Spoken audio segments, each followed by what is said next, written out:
ఎస్టీవీడీ news కి స్వాగతం. అంగన్వాడీ సేవల్లో ఎఫ్ఆర్ఎస్ ను రద్దు చేయాలి ఆందోళన కార్యక్రమంలో సిపిఎం మండల కార్యదర్శి రమేష్ అంగన్వాడీ కేంద్రాల ద్వారా అందిస్తున్న టేక్ హోమ్ రేషన్ కి సంబంధించిన సేవలో లబ్ధిదారులు ముఖ గుర్తింపు విధానాన్ని రద్దు చేయాలని తిరుపతి జిల్లా సత్యవేడు సిపిఎం మండల కార్యదర్శి రమేష్ కోరారు. సోమవారం స్థానిక ఐసిడిఎస్ కార్యాలయం ఎదుట పలు డిమాండ్లపై సిపిఎం ఆధ్వర్యంలో అంగన్వాడీ కార్యకర్తలు ఆందోళన చేశారు.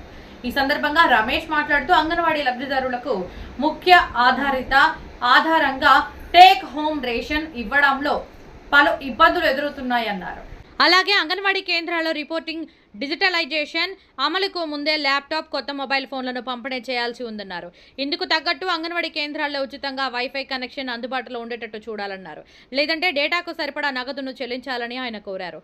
సుప్రీంకోర్టు ఉత్తర్వుల మేరకు ఆధార్ కార్డు ఆధారిత ముఖ గుర్తింపు లేకుండా లబ్ధిదారులకు పోషణ పంపిణీ చేయాలన్నారు.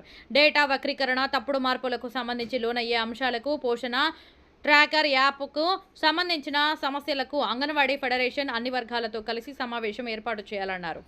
అంతకు మునుపు అంగన్వాడీ కార్యకర్తలు ఐసిడిఎస్ కార్యాలయం ఎదుట బైఠాయించి ఆందోళన నిర్వహించారు. ఈ కార్యక్రమంలో అంగన్వాడీ కార్యకర్తలు నిర్మల, శాంతి, ఇందిర, భువన, సుదర్శని, ప్రమీల, దివ్య, మంజుల, గౌరీ తదితరులు పాల్గొన్నారు. తెలియజేస్తున్నాం. ఈరోజు అంగన్వాడీ కార్యకర్తలు రాష్ట్ర వ్యాప్తంగా వారి యొక్క సమస్యలపైన మళ్ళా ఉద్యమాలకి ప్రయోగాలు కలుపుతున్నాయి.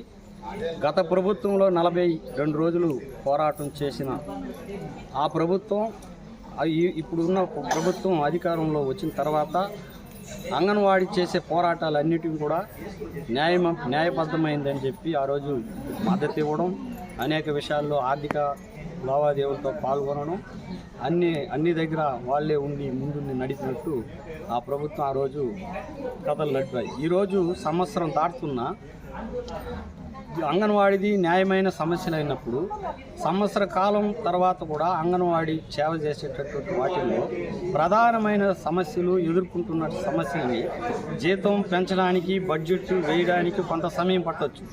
కానీ మహిళలను కూడా మేము ఈ పేస్ యాప్ వల్ల చాలా ఇబ్బందులు పడుతున్నాము, అన్ని యాప్లు కలిపి ఒకే యాప్ ఉండాలని చెప్పి దానికి సపరేట్గా ధర్నాలు, అధికారులను కలవడం అనేది చాలా సిగ్గుచేటు. అదే రకంగా కలెక్టర్ ఆఫీస్ దగ్గర కూడా ఇదివరకే 2 సార్లు అంగన్వాడీ కార్యకర్తలు పెద్ద ఎత్తున ధర్నా కార్యక్రమాలు చేశారు. అయితే కలెక్టర్ చెప్పినా, కింద అధికారులు చెప్పినా, పైన ముఖ్యమంత్రి ఏ విధమైనటువంటి చెవులు వేసినట్టు కనపడడం లేదు. ఏదైతే ఉద్యమాలు జరిగేటప్పుడు వాళ్ళ యొక్క డిమాండ్స్ మీద, వాళ్ళ యొక్క సమస్యల మీద మాట్లాడడం తప్ప మిగతాప్పుడు కార్మికులు కానీ కార్యకర్తలకు సంబంధించిన విషయాలు ఏవి కూడా పట్టనటువంటి పరిస్థితి. గత ప్రభుత్వం ఏ విధంగా పాటించిందో ఈ ప్రభుత్వం కూడా ఆ విధానమే పాటిస్తుందని చెప్పి చెప్పక తప్పదు. ఎందుకంటే ఈరోజు ఆ ప్రభుత్వంలో అనేక డిమాండ్ల మీద చర్చించి జీవోలు రిలీజ్ చేసే క్రమంలో ఎన్నికలు కోడ్ వచ్చింది. ఆ విధంగా కోడ్ వచ్చిన తర్వాత మేము మా ప్రభుత్వం వస్తే మీకు వేతనాలు పెంచుతాము, మినీ వర్కర్లను మెయిన్ వర్కర్లు చేస్తామని చెప్పి ఇప్పుడు ఉన్నటువంటి ప్రభుత్వం ఎక్కడ సభలు చూసినా వాళ్ళు ప్రకటించారు. ఈరోజు ఆ పనే కాకుండా పెన్షన్లు ఇచ్చే పని కూడా వీళ్ళ ద్వారా అంగన్వాడీ కార్యకర్తల ద్వారా ఇప్పిస్తున్నారు. కావాల్సినంత స్టాఫ్, అంటే సచివాలయం వచ్చిన తర్వాత కావాల్సినంత స్టాఫ్ ఉన్నారు. కానీ అంగన్వాడీ కార్యకర్తలను ఏదో ఒక రకంగా వీళ్ళని ఇబ్బంది పెట్టాలనే ఒక ఆలోచనతోనే ప్రభుత్వాలు చేస్తూ ఉంది. మహిళలను కూడా చూడకుండా ఈ విధమైన ప్రవర్తన ఉండకూడదని చెప్పి ఈరోజు ఈ ధర్నా ఉద్దేశం ఏంటంటే మినీ వర్కర్లు మెయిన్ వర్కర్లు చేయడం. అదే రకంగా ఈ ఫోన్లు, పనికిరాని ఫోన్లు ఇచ్చి వాళ్ళ ద్వారా బాగా ఒత్తిడి చేయించి పనులు చేయించేదానికి ఒక ప్రయత్నం సాగుతూ ఉంది. దాని ద్వారా అంగన్వాడీ కార్యకర్తలు మానసికంగా, శారీరకంగా చాలా ఇబ్బందులు పడుతున్నామని చెప్పి ప్రభుత్వానికి, అధికారులకి చెప్పినా ఆ పని చేయనటువంటి ఫోన్ల ద్వారా వాళ్ళ యొక్క కుటుంబంలో కూడా సమస్యలు ఏర్పడుతున్నాయి. అదే రకంగా వాళ్ళ ఫ్యామిలీలో కూడా ఎక్కడ చూసినా ఆ బెనిఫిట్స్ దగ్గర పోయి ఫేస్ యాప్ తీయడం వల్ల అది సరిగా అప్డేట్ కాకపోవడం, కొంతమంది కొత్తగా వచ్చిన అంగన్వాడీ కార్యకర్తలు స్పీడు పాటించి కొంత గ్రాఫ్ వస్తుంది. ఆ గ్రాఫ్ రావడం వల్ల కొంతమంది చేయలేనందువల్ల రోజువారీ వాళ్ళ యొక్క పనిలో వేధింపులు అనేది ప్రారంభమవుతుంది. దీన్ని ప్రభుత్వం గ్రహించి ఆ యాప్లను రద్దు చేయకపోతే, ఒకే యాప్ పెట్టకపోతే మళ్ళా వచ్చే ధర్నాకు మాత్రం సెల్ ఫోన్లంతా కూడా ఈ సిడిపో ఆఫీస్లో విసిరివేయడం అనేది కార్యక్రమం తీసుకోబోతుంది.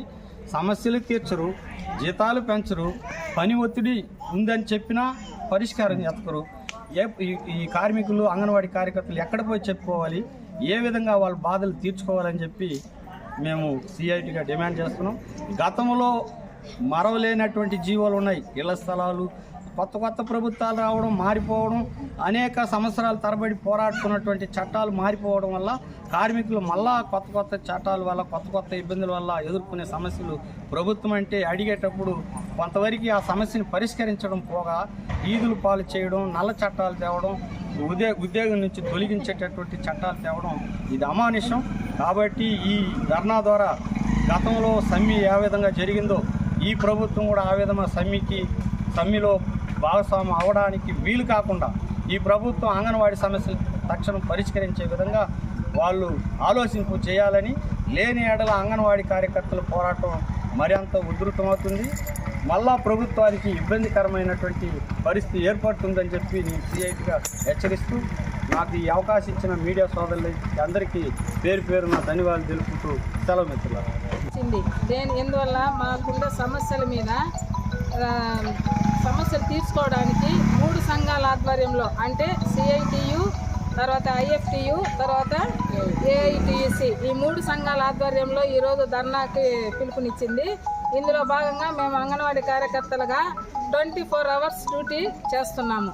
ఏ విధంగా చేస్తున్నామంటే యాప్ల ద్వారా, తర్వాత స్టాకు రిసీవ్ చేసుకునే విషయంలో, తర్వాత లబ్ధిదారుల ఇళ్లకు వెళ్ళి హోమ్ విజిట్ విషయంలో ప్రతిదీ ఈ పనులు కాకుండా, తర్వాత పెన్షన్ కూడా మా అంగన్వాడీ కార్యకర్తల ద్వారానే ఇప్పిస్తున్నారు.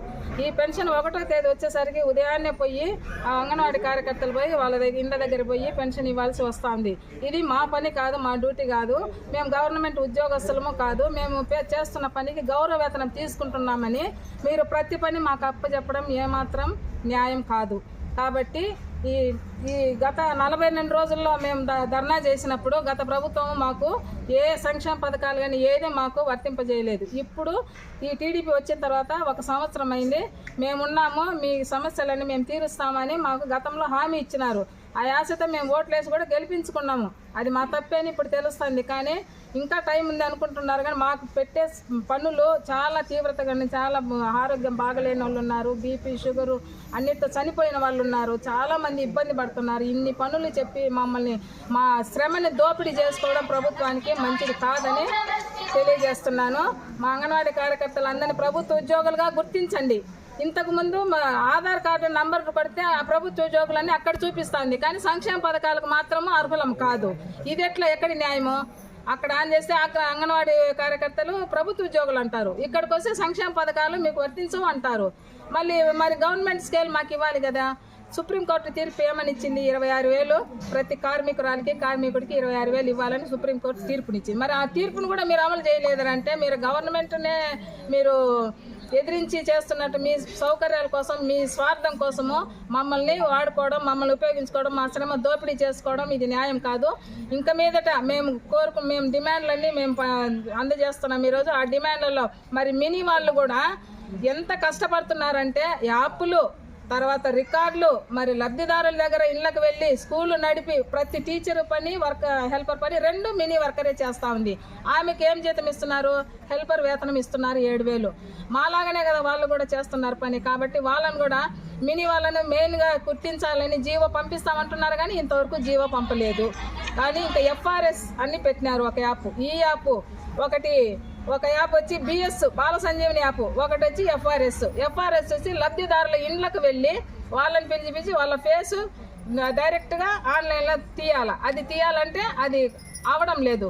మళ్ళీ బ్యాక్ వెళ్ళిపోతుంది, మళ్ళీ ఫ్రంట్కి వస్తుంది, మళ్ళీ బ్యాక్. వాళ్ళని 10 సార్లు ఇళ్ళ కాడి నుంచి మేము పోవడం, వాళ్ళ సెంటర్ కాడికి పిలిపించుకోవడము విసుగ్గా అనిపిస్తుంది వాళ్ళకి. వాళ్ళ దగ్గర మేము అడిగించుకుంటాం. మేము పడే బాధలు గవర్నమెంట్కి తెలియజేస్తాను. ఇన్ని రోజులుగా తెలియజేస్తాను. FRS యాప్ వద్దని, మేము రద్దు చేసుకోవాలని మేము గతంలో కూడా మేము ధర్నాలు చేయడం జరిగింది. కానీ ఇంతవరకు దాని గురించి పట్టించుకోలేదు.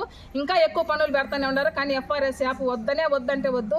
కాబట్టి ఆ 2GB మొబైల్ ఇచ్చింది గత ప్రభుత్వము. ఆ మొబైల్స్ కూడా రాబోయే ధర్నాలో ఈ మొబైల్స్ కూడా తిరిగి ప్రభుత్వానికి హ్యాండ్ అవుట్ చేస్తున్నామనేసి మేము తెలియజేస్తూ ఉన్నాము.